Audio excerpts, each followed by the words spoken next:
आप सभी लोगों को नमस्कार। आज हम हिंदी साहित्य के आदिकाल से संबंधित महत्वपूर्ण प्रश्नों को हल करेंगे। आइए अब हम प्रश्नों की शुरुआत करते हैं। प्रश्न संख्या 1 है, शुक्ल जी के अनुसार आदिकाल का नाम है? आरंभिक काल, चारण काल, वीरगाथा काल, प्रारंभिक काल। शुक्ल जी के अनुसार आदिकाल का नाम है वीरगाथा काल, इसलिए विकल्प सी वीरगाथा काल सही है। आदिकाल को आरंभिक काल मिश्र बंधुओं ने कहा है। आदिकाल को चारण काल जॉर्ज ग्रियर्सन ने कहा है। आदिकाल को प्रारंभिक काल, शून्य काल, उन्मेष काल डॉक्टर गणपत चंद्र गुप्त ने कहा है। आदिकाल को बीज वपन काल महावीर प्रसाद द्विवेदी ने कहा है। आदिकाल को आदिकाल आचार्य हजारी प्रसाद द्विवेदी एवं डॉक्टर रसाल ने कहा है। आदिकाल को सिद्ध सामंत काल राहुल सांकृत्यायन ने कहा है। आदिकाल को आधार काल सुमन राजे एवं मोहन अवस्थी ने कहा है। आदिकाल को अंधकार काल पृथ्वीनाथ कमल कुल श्रेष्ठ ने कहा है। आदिकाल को जय काव्य काल रमाशंकर शुक्ल रसाल ने कहा है। आदिकाल को संक्रमण काल राम खिलावन पांडे ने कहा है। आदिकाल को प्राचीन काल शंभुनाथ सिंह ने कहा है। आदिकाल को उद्भव काल वासुदेव सिंह ने कहा है। आदिकाल को आविर्भाव काल शैलेश जैदी ने कहा है। आदिकाल को संक्रांति काल राम प्रसाद मिश्र ने कहा है। आदिकाल को अपभ्रंश काल डॉक्टर धीरेन्द्र वर्मा, चंद्रधर शर्मा गुलेरी, डॉक्टर बच्चन सिंह ने कहा है। आदिकाल को उत्तर अपभ्रंश काल डॉक्टर हरीश ने कहा है। आदिकाल को वीर प्रशस्त युग विजयेंद्र स्नातक ने कहा है। हमारा अगला प्रश्न है 2, किस इतिहास लेखक ने हिंदी साहित्य का प्रारंभ 1050 विक्रम से संवत से स्वीकार किया है? राम कुमार वर्मा, रामचंद्र शुक्ल, डॉक्टर नगेंद्र, मिश्र बंधु। तो रामचंद्र शुक्ल ने हिंदी साहित्य का प्रारंभ 1050 विक्रम संवत से स्वीकार किया है, इसलिए विकल्प बी रामचंद्र शुक्ल सही है। डॉक्टर राम कुमार वर्मा ने हिंदी साहित्य का प्रारंभ संवत 750 से माना है। मिश्र बंधुओं ने हिंदी साहित्य का प्रारंभ संवत 700 से माना है। हमारा अगला प्रश्न है, आदिकाल को चारण काल किसने कहा? डॉक्टर नगेंद्र, रामचंद्र शुक्ल, राम कुमार वर्मा, मिश्र बंधु। आदिकाल को चारण काल राम कुमार वर्मा ने कहा है, इसलिए विकल्प सी राम कुमार वर्मा सही है। रामचंद्र शुक्ल ने आदिकाल को वीरगाथा काल कहा है। मिश्र बंधुओं ने आदिकाल को आरंभिक काल कहा है। प्रश्न संख्या 4 है, डॉक्टर राम कुमार वर्मा के काल विभाजन में हिंदी साहित्य का प्रारंभ कब से माना जाता है? 700 विक्रम संवत, 750 विक्रम संवत, 1000 विक्रम संवत, 1050 विक्रम संवत। डॉक्टर राम कुमार वर्मा के काल विभाजन में साहित्य का प्रारंभ संवत 750 से माना जाता है, इसलिए विकल्प बी 750 सही है। मिश्र बंधुओं ने हिंदी साहित्य का प्रारंभ संवत 700 से माना है। आचार्य रामचंद्र शुक्ल ने हिंदी साहित्य का प्रारंभ संवत 1050 से माना है। हमारा अगला प्रश्न है, इनमें से कौन सा नाम आदिकाल के लिए नहीं दिया गया? आदिकाल, चारण काल, सिद्ध सामंत युग, उत्तर मध्यकाल। इसमें से उत्तर मध्यकाल नाम आदिकाल के लिए नहीं दिया गया है, इसलिए विकल्प डी उत्तर मध्यकाल सही है। उत्तर मध्यकाल को हम रीतकाल कहते हैं। आदिकाल का नाम आदिकाल आचार्य हजारी प्रसाद द्विवेदी ने दिया है। चारण काल नाम जॉर्ज ग्रियर्सन और डॉक्टर राम कुमार वर्मा ने दिया है। सिद्ध सामंत युग नाम राहुल सांकृत्यायन द्वारा दिया गया है। अगला प्रश्न है, राहुल सांकृत्यायन ने हिंदी का पहला कवि किसे माना है? लुइपा, सरापा, शालिभद्र सूर्य, चंद्रवरदाई। राहुल सांकृत्यायन ने हिंदी का पहला कवि सरहपाद को माना है, इसलिए विकल्प भी सरहपाद सही है। डॉक्टर गणपत चंद्र गुप्त ने शालिभद्र सूर्य को हिंदी का प्रथम कवि माना है। आचार्य रामचंद्र शुक्ल ने चंद्रवरदाई को हिंदी का प्रथम महाकवि माना है। शिव सिंह सेंगर ने पुष्य या पुण्य को हिंदी का प्रथम कवि माना है। डॉक्टर राम कुमार वर्मा ने स्वयंभू को हिंदी का प्रथम कवि माना है और साथ ही साथ स्वयंभू को अपभ्रंश का प्रथम कवि भी माना है। आचार्य हजारी प्रसाद द्विवेदी ने अब्दुल रहमान को हिंदी का प्रथम कवि माना है। मिश्र बंधुओं ने गोरखनाथ को हिंदी का प्रथम गद्य लेखक माना है। हमारा अगला प्रश्न है, सरहपाद का समय सांकृत्यायन जी के अनुसार क्या है? 7वीं सदी, 10वीं सदी, 13वीं सदी, 5वीं सदी। सरहपाद का समय सांकृत्यायन जी के अनुसार है 7वीं सदी, इसलिए विकल्प ए 7वीं सदी सही है। प्रश्न संख्या 8 है, हिंदी का पहला ग्रंथ कौन सा है? भरतेश्वर बाहुबली रास, श्रावकाचार, पृथ्वीराज रासो, पाहुर दोहा। हिंदी का पहला ग्रंथ है श्रावकाचार, इसलिए विकल्प भी श्रावकाचार सही है। श्रावकाचार की रचना देवसेन ने 933 ईस्वी में की थी। श्रावकाचार में 250 दोहों में श्रावक धर्म का वर्णन किया गया है। देवसेन ने दब्ब सहाव, पयास, लघुनय चक्र, दर्शन सार, आराधना सार, तत्वसार, नय चक्र आदि ग्रंथ की रचना की है। भरतेश्वर बाहुबली रास के रचयिता शालिभद्र सूर्य हैं। पृथ्वीराज रासों के रचयिता चंद्रवरदायी हैं। पाहुर दोहा के रचयिता मुनिराम सिंह हैं। प्रश्न संख्या 9 है। श्रावकाचार के रचयिता हैं देवसेन, धनपाल, राम सिंह, द्विवेंदु। श्रावकाचार के रचयिता हैं देवसेन, इसलिए विकल्प देवसेन सही है। देवसेन ने श्रावकाचार की रचना 933 ईस्वी में की थी। इसमें 250 दोहे हैं। श्रावक धर्म का वर्णन है। देवसेन की अन्य रचना है दब्ब सहाव, पयास, लघुनय चक्र, दर्शन सार, आराधना सार, तत्वसार। प्रश्न संख्या 10 है। श्रावकाचार की रचना कब हुई थी? 900 ईस्वी, 933 ईस्वी, 1000 ईस्वी, 1133 ईस्वी। श्रावकाचार की रचना 933 ईस्वी में हुई थी, इसलिए विकल्प भी 933 ईस्वी सही है। श्रावकाचार की रचना देवसेन ने की है। प्रश्न संख्या 11 है। जगनिक द्वारा रचित वीर रस प्रधान ग्रंथ का नाम है विसल देव रासो, हुमान रासो, परमाल रासो, पृथ्वीराज रासो। जगनिक द्वारा रचित वीर रस प्रधान ग्रंथ का नाम है परमाल रासो, इसलिए विकल्प सी परमाल रासो सही है। परमाल रासो के रचयिता जगनिक चंदेल बंसी राजा परमार्दिदेव के दरबारी कवि माने जाते हैं। परमाल रासों में आल्हा उदल नामक 2 वीर सरदारों की वीरतापूर्ण लड़ाइयों का वर्णन है। परमाल रासों से आल्हखंड विकसित माना जाता है। आल्हखंड का सर्वप्रथम प्रकाशन 1865 ईस्वी में फर्रुखाबाद के तत्कालीन जिलाधीश चार्ल्स इलियट ने करवाया था। आल्हखंड का अंग्रेजी अनुवाद वाटरफील्ड ने किया। आल्हखंड लोकगीत उत्तर प्रदेश के बैसवाड़ा, पूर्वांचल और बुंदेलखंड में गाया जाता है। आल्हा गीत बरसात ऋतु में गाया जाता है। परमाल रासों की प्रसिद्ध पंक्ति है 12 बरस ल कुकुर जीवे और 13 ल जिये सियार, बरस 18 छत्री जीवे, आगे जीवन का धिक्कार। आचार्य हजारी प्रसाद द्विवेदी ने परमाल रासों को अर्ध प्रमाणिक स्वीकार करते हुए अपना मत व्यक्त किया कि जगनिक के मूल काव्य का क्या रूप था यह कहना कठिन हो गया है। अनुमानतः इस संग्रह का वीरत्वपूर्ण स्वर तो सुरक्षित है, लेकिन भाषा और कथानकों में बहुत अधिक परिवर्तन हो गया है। इसलिए पृथ्वीराज रासों की तरह इस ग्रंथ को भी अर्ध प्रमाणिक कह सकते हैं। आचार्य शुक्ल का मत है कि जगनिक के काव्य का आज कहीं पता नहीं, पर उसके आधार पर प्रचलित गीत हिंदी भाषा भाषी प्रांतों के गांव-गांव में सुनाई पड़ते हैं। यह गूंज मात्र है, मूल शब्द नहीं। विसल देव रासों की रचना नरपति नाल ने की है। खुमान रासों की रचना दलपत विजय ने की है। पृथ्वीराज रासों की रचना चंद्रवरदायी ने की है। प्रश्न संख्या 12 है।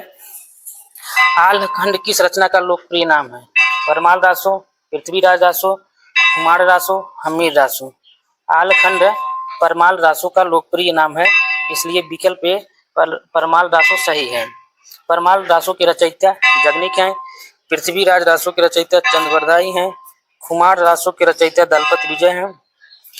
हमीर रासों के रचयिता सारंगधर हैं। प्रश्न संख्या 13 है। पृथ्वीराज रासों के विषय में कौन सी धारणा अधिक उपयुक्त है?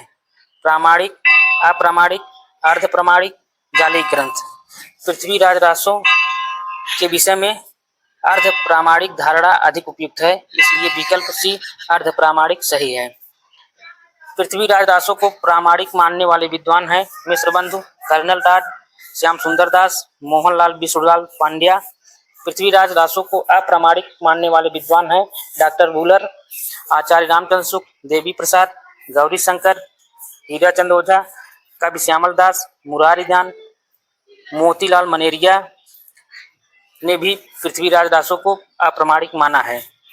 डॉक्टर वूलर ने सर्वप्रथम पृथ्वीराज रासों को अप्रामाणिक घोषित किया। डॉक्टर वूलर ने सन 1875 में कश्मीरी कवि जयानकृत पृथ्वीराज विजय के ग्रंथ के आधार पर पृथ्वीराज रासों को सर्वप्रथम अप्रामाणिक घोषित किया था। पृथ्वीराज रासों को अर्ध प्रामाणिक मानने वाले विद्वान हैं आचार्य हजारी प्रसाद द्विवेदी, मुनजिन विजय, डॉक्टर सुनीत कुमार चटर्जी, दशरथ ओझा। आचार्य शुक्ल ने पृथ्वीराज दासों को अप्रामाणिक मानते हुए उसे जाली ग्रंथ कहा है। प्रश्न संख्या है 14। विसल देव रासों का प्रधान रस है वीर रस, शांत रस, श्रृंगार रस, करुण रस। विसल देव रासों का प्रधान रस है श्रृंगार रस, इसलिए विकल्प सी श्रृंगार रस सही है। विसल देव रासों के रचयिता नरपतिनाल हैं। नरपतिनाल ने संवत 1212 में इसकी रचना की थी। विसल देव रासों का नायक विसल देव है, नायिका राजमती है। विसल देव रासों में 125 छंद हैं, इसमें श्रृंगार रस की प्रधानता है। विसल देव रासों में 4 खंड हैं। प्रथम खंड में मालवा के राजा भोज परमार की पुत्री राजमती से सांभर के राजा विसल देव का विवाह होना है। द्वितीय खंड में नायक नायिका से रुष्ट होकर उड़ीसा चला जाता है और 1 वर्ष वहां निवास करता है। तृतीय खंड में राजमती का विरह वर्णन तथा विसल देव का उड़ीसा से लौटना है। चतुर्थ खंड में भोज का अपनी पुत्री को अपने घर लिवा ले जाना, विसल देव का वहां जाकर राजमती को चित्तौड़ लाना वर्णित है। अगला प्रश्न है प्रश्न संख्या 15। हिंदी का प्रथम महाकाव्य किसे माना जाता है? विसल देव रासो, कुमार रासो, परमाल रासो, पृथ्वीराज रासो। हिंदी का प्रथम महाकाव्य पृथ्वीराज रासो को माना जाता है, इसलिए विकल्प डी पृथ्वीराज रासो सही है। पृथ्वीराज रासो महाकाव्य के रचयिता चंद्रवरदाई थे।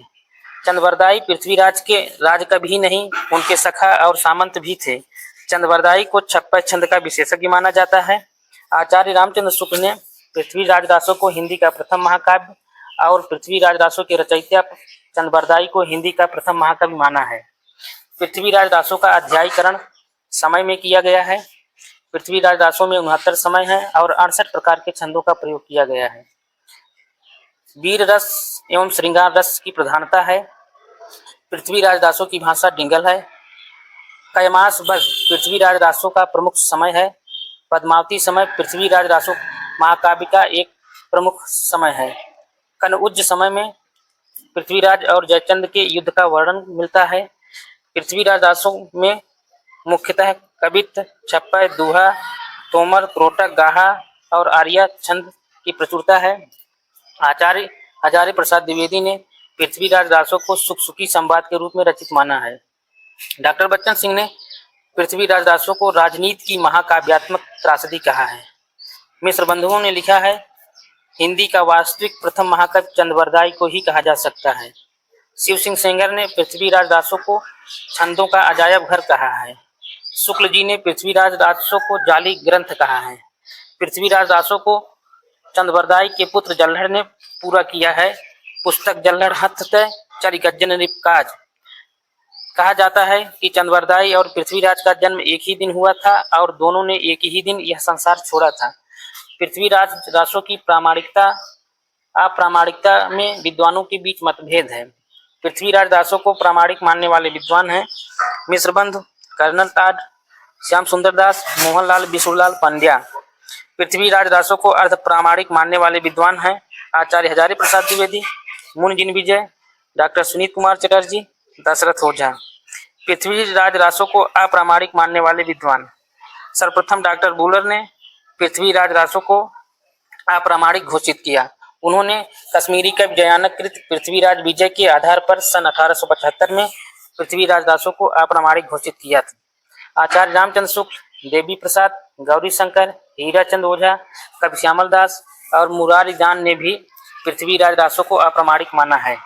पृथ्वीराज रासो के 4 संस्करण प्रकाशित हुए हैं। डॉक्टर दशरथ शर्मा ने पृथ्वीराज रासो के चौथे संस्करण को मूल रासो माना है, जिसमें 1300 छंद हैं। पृथ्वीराज रासो का सबसे बड़ा संस्करण नागरी प्रचारी सभा काशी द्वारा प्रकाशित हुआ है, जिसमें 16,306 छंद हैं और 69 समय हैं। इसमें 2500 पृष्ठ हैं। पृथ्वीराज रासो की प्रसिद्ध पंक्तियां हैं कि उक्ति धर्म विशालस्य राजनीति नवरसम खट भाषा पुराणम च कुरानम कथितम मया। राजनीति पाइये, ज्ञान पाइये, सुजानिए, उकति जुगति पाइये, अरथ घटि बढ़ी उन्मानिए। बज्जी घोर निशान दानम चौहान चहोदिस उदित राज पृथ्वीराज बाग मनो लग वीर नट। रघुनाथ चरित हनुमंत कृत भूप भोज उधरिय जिम। पृथ्वीराज सुजस कवि चंद कृत चंद नंद उधरिय तिम। कुटिल केश सुदेश को परिचिटात पिकसद कमल गंध बटासंध हंस गति चलती मंद मंद।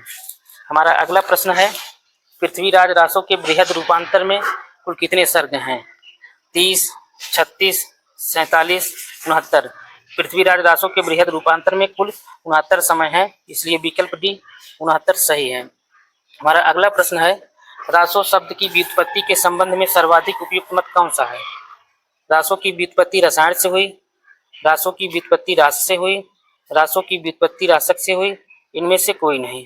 रासो शब्द की व्युत्पत्ति के संबंध में सर्वाधिक उपयुक्त मत है कि रासों की व्युत्पत्ति रासक से हुई है, इसलिए विकल्प सी रासों की व्युत्पत्ति रासक से हुई सही है।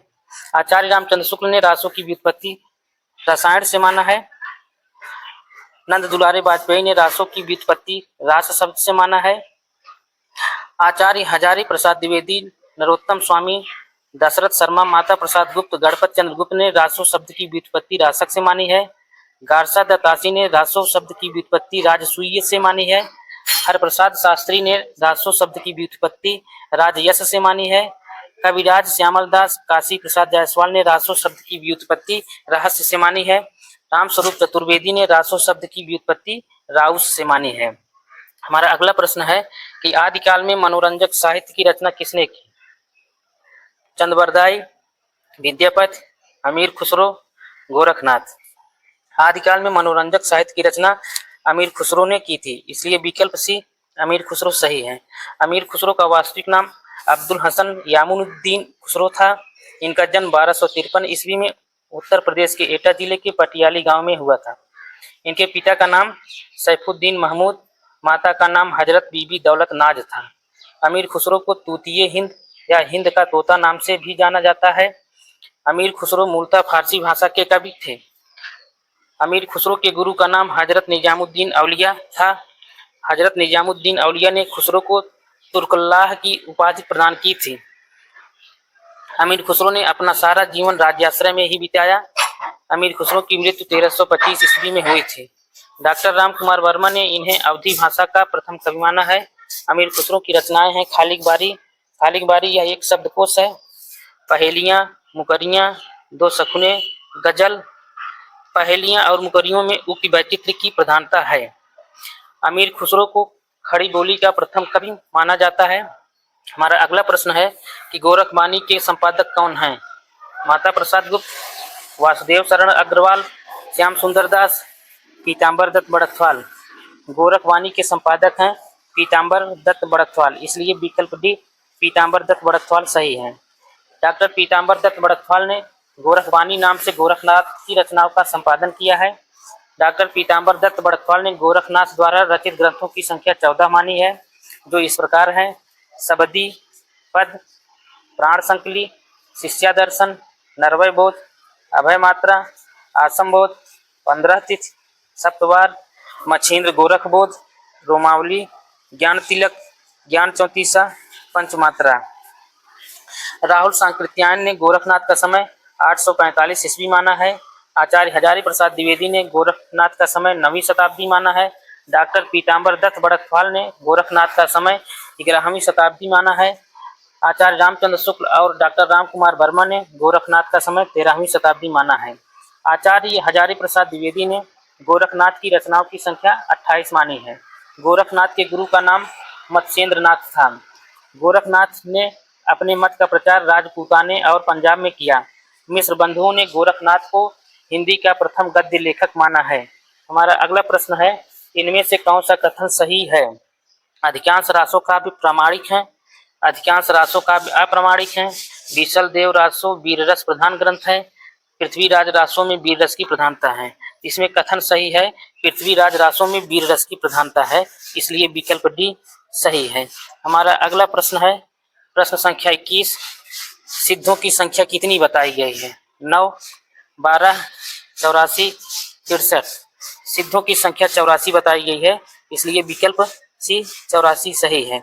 नाथों की संख्या 9 है, अलवार भक्तों की संख्या 12 है, नयनार भक्तों की संख्या 63 है। अगला प्रश्न है, सिद्धों का समय क्या माना गया है? चौथी सती, 7वीं 8वीं सती, 10वीं सती, 12वीं सती।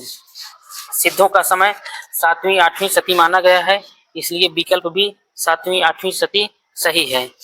सिद्धों का उचित समय सातवीं आठवीं सती माना जाता है। सामान्यतः सिद्धों का समय आठवीं सती से 13वीं सदी तक माना जाता है।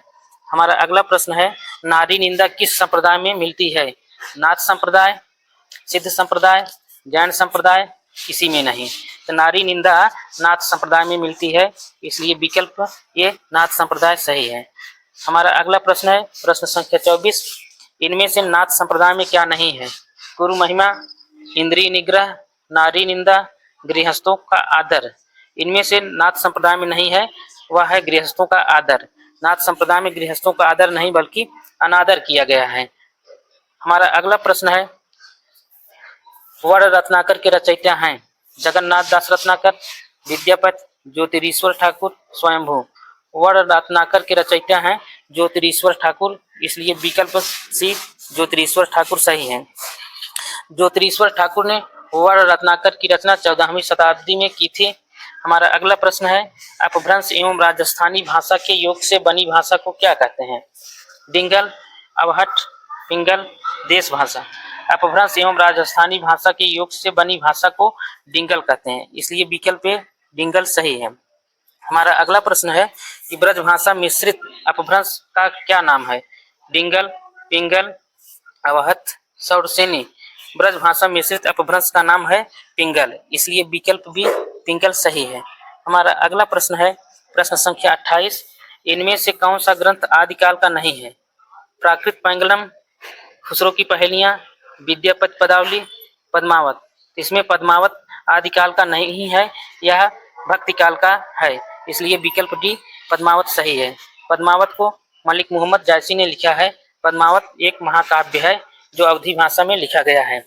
प्राकृतिक पैंगलम के रचनाकार हैं लक्ष्मीधर, खुसरो की पहेलियां खुसरो ने लिखी है, विद्यापति पदावली विद्यापति ने लिखी है। हमारा अगला प्रश्न है प्रश्न संख्या 29, विद्यापतिकृत पदावली की भाषा है अपभ्रंश, बंगला, मैथिली, मागधी।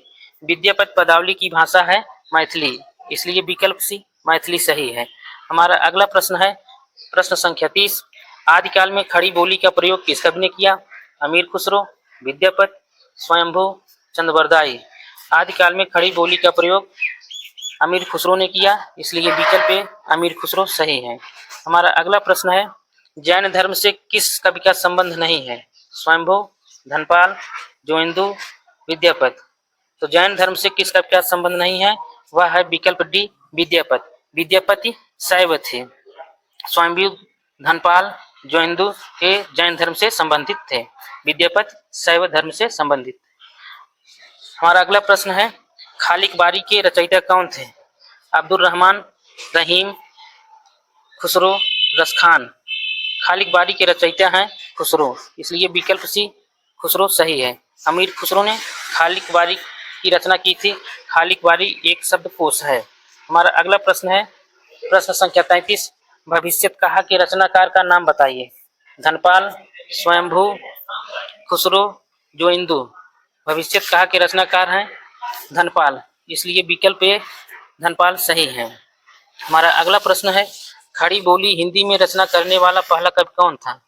मैथिली शरण गुप्त, खुसरो, अयोध्या सिंह उपाध्याय, महावीर प्रसाद द्विवेदी। खड़ी बोली हिंदी में रचना करने वाला पहला कवि अमीर खुसरो थे, इसलिए विकल्प बी खुसरो सही है। हमारा अगला प्रश्न है प्रश्न संख्या 35, कौन सा ग्रंथ शिलाओं पर लिखा है? प्रबंध चिंतामणि, चर्यापद, उक्ति व्यक्ति प्रकरण, राहुल बेल। तो राहुल बेल ग्रंथ शिलाओं पर लिखा गया है, इसलिए विकल्प डी राहुल बेल सही है। राहुल बेल की रचना रोडा नामक कवि ने की थी। इसका रचना काल 10वीं शताब्दी है। राहुल बेल एक चंपू काव्य है। चंपू काव्य उसे कहते हैं जिसमें गद्य और पद्य दोनों रहें, यानी गद्य पद्य मिश्रित काव्य को चंपू काव्य कहते हैं। राहुल बेल से नक्सिक वर्ण श्रृंगार की परंपरा का आरंभ माना जाता है। इसकी भाषा लोक भाषा मिश्रित अपभ्रंश है।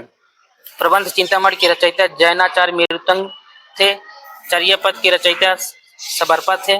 उक्त व्यक्ति प्रकरण के रचयिता दामोदर शर्मा थे। हमारा अगला प्रश्न है, मैथिली हिंदी में रचित गद्य रचना का नाम बताइए?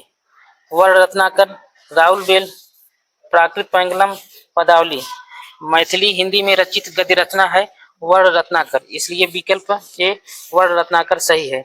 वर्ण रत्नाकर के रचयिता ज्योतिरीश्वर ठाकुर हैं, इसे उन्होंने 14वीं शताब्दी में लिखा था। राहुल बेल के रचयिता रोडा नामक कवि हैं। प्राकृत पैंगलम के रचयिता लक्ष्मीधर हैं। पदावली के रचयिता विद्यापति हैं। हमारा अगला प्रश्न है, पृथ्वीराज रासो को आप किस वर्ग में रखेंगे? राजनीतिक महाकाव्य, सांस्कृतिक महाकाव्य, श्रृंगार गाथा, वीर गाथा। पृथ्वीराज रासो को हम वीर गाथा के अंतर्गत रखेंगे, इसलिए विकल्प डी वीर गाथा सही है। हमारा अगला प्रश्न है, पृथ्वीराज रासो में सर्वाधिक विवादित पक्ष है भाषिक संरचना, ऐतिहासिकता, चरित्रांकन, प्रबंधात्मकता। पृथ्वीराज रासो में सर्वाधिक विवादित पक्ष है ऐतिहासिकता, इसलिए विकल्प भी ऐतिहासिकता सही है। हमारा अगला प्रश्न है, पाहुड़ दोहा के रचयिता हैं पुष्पदंत, राम सिंह सरहपा, धनपाल। पाहुड़ दोहा के रचयिता हैं राम सिंह, इसलिए विकल्प भी राम सिंह सही है।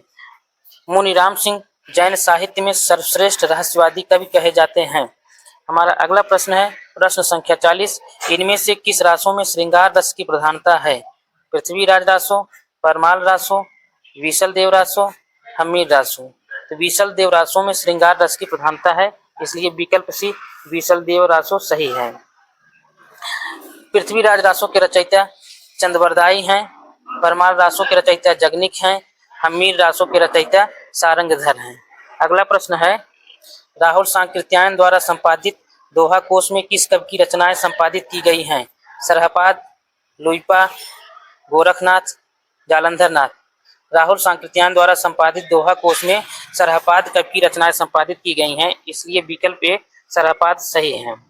हमारा अगला प्रश्न है, प्रश्न संख्या 42, आदिकाल में चरित काव्य सर्वाधिक किस साहित्य में रचे गए? जैन साहित्य, नाथ साहित्य, रासो साहित्य, सिद्ध साहित्य। आदिकाल में चरित काव्य सर्वाधिक जैन साहित्य में रचे गए हैं, इसलिए विकल्प ए जैन साहित्य सही है। जैन साहित्य में आदिकाल में सर्वाधिक चरित काव्य की रचना की गई है। हमारा अगला प्रश्न है, भल्ला हुआ जो मारिया वहीर मारा कंतु लज्जेजम तू बयसी अहुजे भग्गा घर एंतु। यह दोहा किसने अपने ग्रंथ में उद्धृत किया है? हेमचंद्र, सोम प्रभसूरी, धनपाल, जोइंदु। भल्ला हुआ जो मारिया वहीर म्यारा कंतु लज्जेजम तू बयस्सु अहुजे भग्गा घर एंतु। यह दोहा हेमचंद्र ने अपने ग्रंथ में उद्धृत किया है, इसलिए विकल्प ए हेमचंद्र सही है। हेमचंद्र की रचनाएं हैं सिद्ध हेमचंद्र शब्दानुशासन, कुमार पाल चरित, देसी नाम माला। हेमचंद्र को प्राकृत के पाणिनि कहा जाता है। हमारा अगला प्रश्न है, चरित काव्य किस छंद में अधिक लिखे गए? दोहा चौपाई, कवित्त, पद, पद्धर। चरित काव्य अधिक लिखे गए हैं दोहा चौपाई में, इसलिए विकल्प ए दोहा चौपाई सही है। हमारा अगला प्रश्न है, जैन साहित्य में राम कथा किस नाम से स्वयंभू द्वारा लिखी गई? रामचरित, महापुराण, पौमचरी, रामचंद्रिका। तो जैन साहित्य में राम कथा स्वयंभू द्वारा लिखी गई है, उसका नाम है पौमचरी, इसलिए विकल्प सी पौमचरी सही है।